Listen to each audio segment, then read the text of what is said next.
Ladies and gentlemen, out of respect for the President, former President of the United States, would you please stand?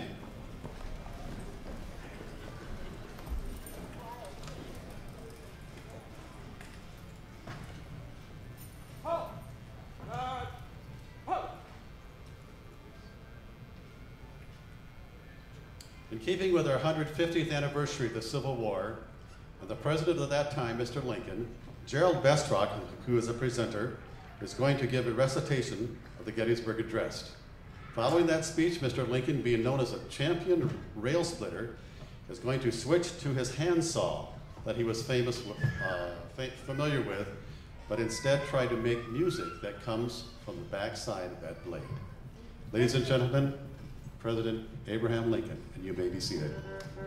Attention, go!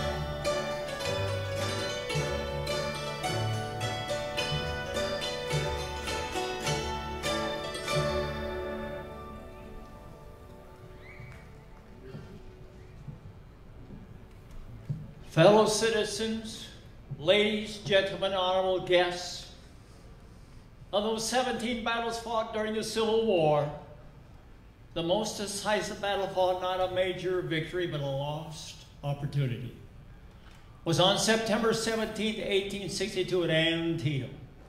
And because of a solemn vow, an oath, a covenant I had made,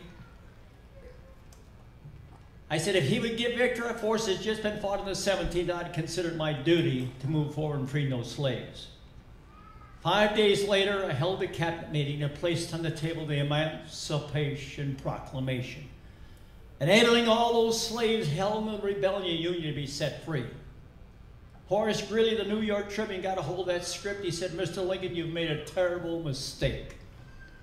And I said, I may be a slow walker, but I don't walk backwards.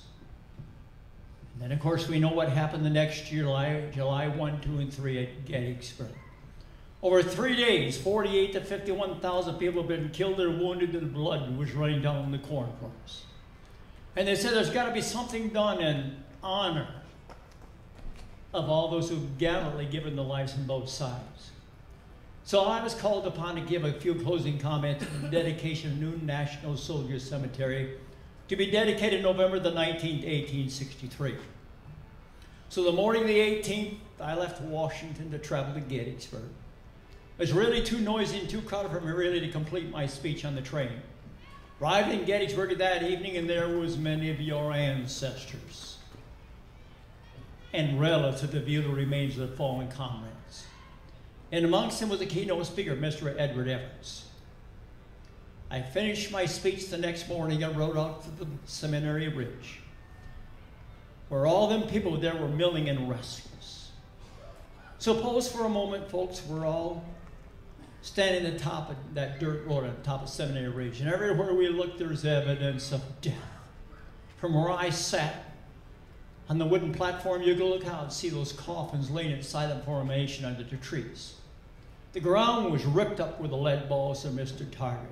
Way in the distance, as far as you could see, were skeletons of horses, and the stench, and all you could hear was the band music wavering in the wind. Now, half an hour before Mr. Evart arrived, I wandered over the battlefield to arrange my thoughts, and I didn't know what to say. The North was saying up here, why did it happen? The South was saying down there, why did they not leave us alone? There was no pat answer. But then I thought to myself, what is honor? Is honor worth dying for? Is honor and integrity worth giving of your lives? It used to be honor was everything. Is it important today? You and your conscience must answer that. And then while Mr. Evart completed his speech, I step behind the speaker stand as I see the tears streaming down their cheeks because of the loved ones they had lost. Mine back when I, too, lost my mother at an early age, but yet seeing how God develops character out of what we struggle. Much of my inspiration enabled me to pen those words in your books yet today, folks. 80.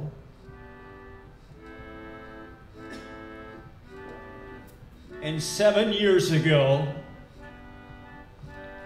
our fathers brought forth upon this continent a new nation, conceived in liberty and dedicated the proposition that all men are created equal. And now we're engaged, folks, in a great civil war, testing whether that nation or any nation so conceived and so dedicated can long endure. We are met on a great battlefield of that war. We have come to dedicate a portion of that field as a final resting place for those who here gave of their lives that that nation might live. It is altogether fitting and proper that we should do this. But in a larger sense, we cannot dedicate, we cannot consecrate, we cannot handle this scroll. The brave men living and dead who struggled here have consecrated it far above our poor power to add or retract. The world will little know. Now long remember what we say here, but folks, it can never forget what they did here. It is for us, the living, rather to be dedicated right here to the unfinished work which they who fought here have thus far so nobly advanced. It's whether for us folks to be here dedicated this evening to the great task. Remaining before us that from these honored dead, we take increased devotion to that cause for which they gave of the last full measure of devotion. That we here highly resolve that these dead shall not have died in vain, that this nation under God shall have a new birth of freedom. And that government of the people, by the and for the shall not perish from this earth.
Or 100 years before the Civil War, there's a man by the name of John Newton who was a captain on a slave ship.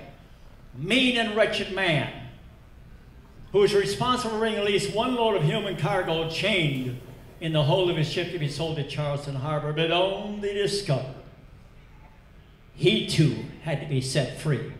But that was by the great emancipator, and that's when he sat down and penned those words, amazing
closing, I want to thank you all for a magnificent welcome, and I bid you an affectionate farewell.